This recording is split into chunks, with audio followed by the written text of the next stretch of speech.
नमस्कार, मैं हरेंद्र और आज आप कहानी सुन रहे हैं एक बहुत ही दर्दनाक जिसमें पिछले शनिवार की 6 जनवरी 2025 की घटना है। शनिवार का दिन था जिसमें हमारे सेना के हमारे देश के जो है 8 और एक उस गाड़ी का ड्राइवर 9 जवान जो है नक्सलियों के कारण शहीद हो जाते हैं। और दरअसल 6 जनवरी 2025 को छत्तीसगढ़ में 2 दिन पहले से ही वहाँ पर बाकी जो और सेना के जो जवान रहते हैं और वहाँ पर जो राज्य पुलिस की इकाई DRG टीम रहती है, उन लोगों के साथ जो है नक्सलियों का मुठभेड़ चल रहा था और लगभग 2 दिन तक वह मुठभेड़ चलता और 6 जनवरी के अर्ली मॉर्निंग में सुरक्षा बलों ने लगभग 5 नक्सलियों को ढेर कर देते हैं। और ढेर करने के बाद जो है सारा तरफ जो है खुशी का माहौल था क्योंकि 5 नक्सलियों को ढेर किया गया था। हालांकि उसमें शायद एक जवान भी शहीद हो गया था हम लोगों का, लेकिन फिर भी ओवरऑल जो है एक तरह से एक अच्छी जीत थी। नक्सलियों को ऊपर सुरक्षा बलों ने जिस तरह से अपना जीत हासिल किया वह काबिले का तारीफ़ थी। 2 दिन तक लगभग ऑपरेशन चल रहा था। सुरक्षा बल के अलावा राज्य सरकार की जो DRG टीम रहती है वे लोग भी उस मुठभेड़ में जो सुरक्षा बलों के साथ जो है उसमें लगे हुए थे।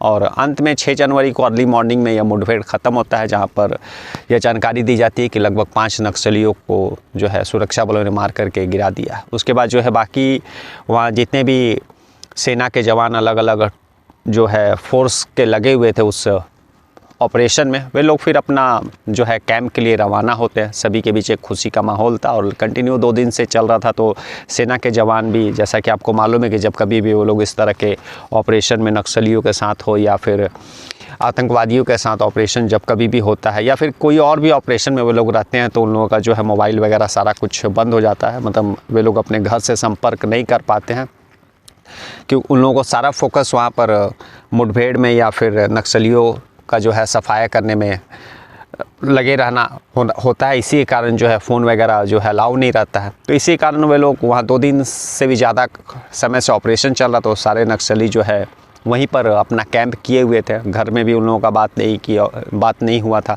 तो जब यह ऑपरेशन ख़त्म होता है तो सारे जो सुरक्षा बल रहते और साथ में DRG के जो जवान रहते उन लोग भी अपने घर में अब बात करने के लिए परेशान हो रहे थे क्योंकि 2 दिन से वे लोग घर में बात नहीं किए थे। अब और एक खुशी का मौका था कि वे लोग उन्होंने जीत हासिल की, 5 नक्सलियों का जो उन्होंने ढेर कर दिया है।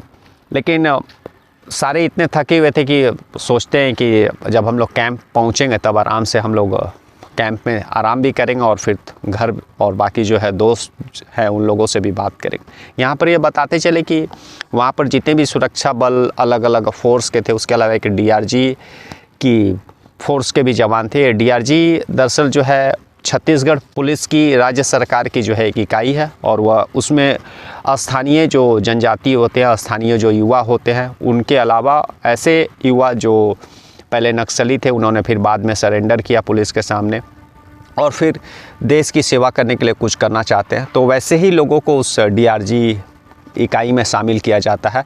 और ये राज्य सरकार का यह DRG इकाई बनाने का एक ही उद्देश्य था क्योंकि छत्तीसगढ़ जो है पूरी तरह से एक जंगल एरिया है, पूरी तरह से चारों तरफ जंगल है और उस जंगल में जो फोर्स के जवान रहते, बाकी दूसरे जो फोर्स चाहे वो कोई भी फोर्स हो, उन जवानों को और चाहे वो लोकल पुलिस भी हो, उन लोगों को भी जो है उस जंगल में नक्सलियों का जब कभी भी पता लगाना होता है या फिर उस जंगल में घुसना होता है तो रास्ता इतना बिगड़ रहता है कि सही स्थान तक पहुंचने में काफ़ी समय लग जाता है और फिर वापस उस स्थान से अगर निकलना हो, अपने कैंप आना हो, तभी बहुत मुश्किलें आती है। इसीलिए पुलिस ने DRG इकाई का गठित किया ताकि वे लोग स्थानीय लोग रहते हैं उन लोगों को जंगल के बारे में, उस जहाँ पर गांव है या फिर नक्सली जहाँ पर रहते हैं उन लोगों के बारे में, उन लोगों को अच्छी तरह से उस इलाके के बारे में चप्पे चप्पे का जानकारी रहता है। तो इसीलिए जब कभी भी इस तरह का मुठभेड़ या फिर जब कभी भी इस तरह का समय आता है जिसमें फोर्स उतरती है तो इस DRG टीम को साथ में रखा जाता है ताकि जो है जंगल के अंदर फोर्स की टीमें जो है रास्ता नहीं भटक सके और कम समय में सही जगह पर सही लोकेशन पर पहुंच सके, क्योंकि उन लोगों को सारा जंगल का एक एक एरिया का बारे में जानकारी होता है। वे लोग स्थानीय जनजाति होते हैं।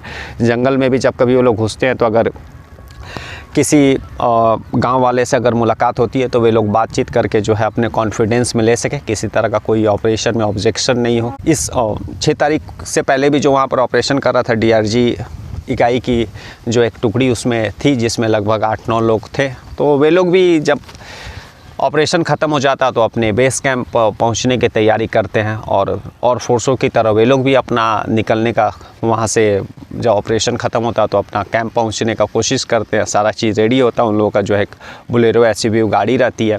लेकिन यहाँ पर मुठभेड़ चला था, वहाँ से जो उन लोगों का दंतेवाड़ा में बेस कैंप था वह काफ़ी दूर था। तो और फिर भी सभी को ही जाना ही था क्योंकि अब उन लोगों का जो ऑपरेशन ख़त्म हो गया था। लेकिन कुछ दूर जो है वो DRG के जवान जो है पैदल चलते क्योंकि बीच में एक बहुत बड़ा एक नाला आता है। फिर उन लोगों ने ऐसा सोचा कि 8 लोग हैं, हम लोग अगर गाड़ी पर बैठेंगे फिर बड़ा नाला आएगा तो हम लोग को उतरना पड़ेगा। इसीलिए वे लोग कुछ दूर तक जो है पैदल ही जो है आगे बढ़ते हैं और फिर उस नाला को पार करने के बाद जो है उस SUV गाड़ी में बैठते हैं और 8 लोगों का टीम रहता है। वो सारे लोग उस बोलेरो गाड़ी पर बैठते हैं। वह बेदरे नाम का एक जगह है, नाला क्रॉस करने के बाद वहाँ तक वे लोग पैदल आते हैं और फिर सारे 8 जो जवान रहते हैं DRG जवान वे लोग उस SUV बोलेरो गाड़ी में बैठते हैं और एक ड्राइवर जो रहता है वह।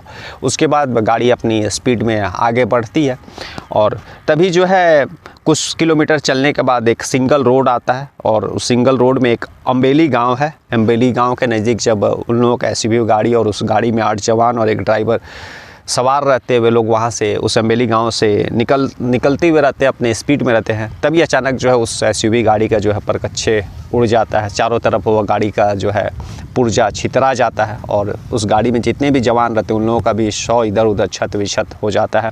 मतलब ऐसा नज़ारा था कि उसको बोलना काफ़ी मुश्किल है।